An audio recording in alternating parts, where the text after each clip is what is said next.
सताते मोलवो, चंदा कस चेहरा लुभाते मोलवो। तोला देखे बिना रानी, तोला देखे बिना रानी, नहीं रहे सकवो। राजा तोरे सूरीता सताते मोलगा, धोरी हाल धीरमा बुलाते मोलना। तोला देखे बिना राजा, तोला देखे बिना राजा, नहीं रहे सकोगा। रानी तोरे सूरता सताते मोलवो, चंदा कस चेहरा लुभाते मोलवो। राजा तोरे सूरीता सताते मोलगा, धोरी हाल धीरमा बुलाते मोलना।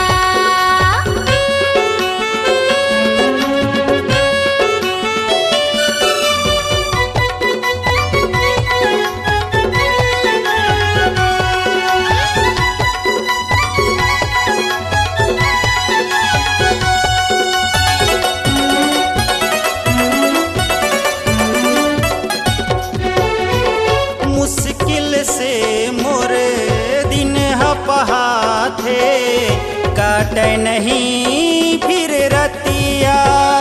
मनीला मोरो तड़े पावत रे थे, घुमर घुमर तोर बतिया। अब तो आजा जो ही तड़पा झन बही, मोरे दिल मा काटा कस चुभाते मोलवो। राजा तोरे सूरीता सताते मोलगा, धोरी हाल धीरमा बुलाते मोलना। रानी तोरे सूरता सताते मोलवो, चंदा कस चेहरा लुभाते मोलवो।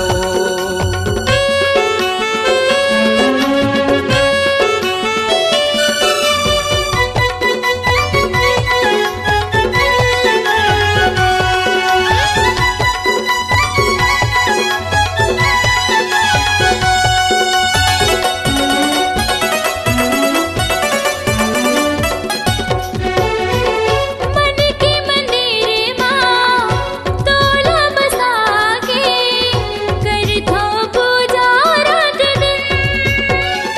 ये जिंदगी मोर हो गए अधूरा, कैसे कटाऊं तोर बिन। का करो ते बता, औ ज्यादा झन सता, तर तरी घुना कस खाते मोलना। रानी तोरे सूरता सताते मोलवो, चंदा कस चेहरा लुभाते मोलवो। राजा तोरे सूरीता सताते मोलगा, धोरी हाल धीरमा बुलाते मोलना। तोला देखे बिना रानी, नहीं रहे सकवो। राजा तोरे सूरीता सताते मोलगा, धोरी हाल धीरमा बुलाते मोलना।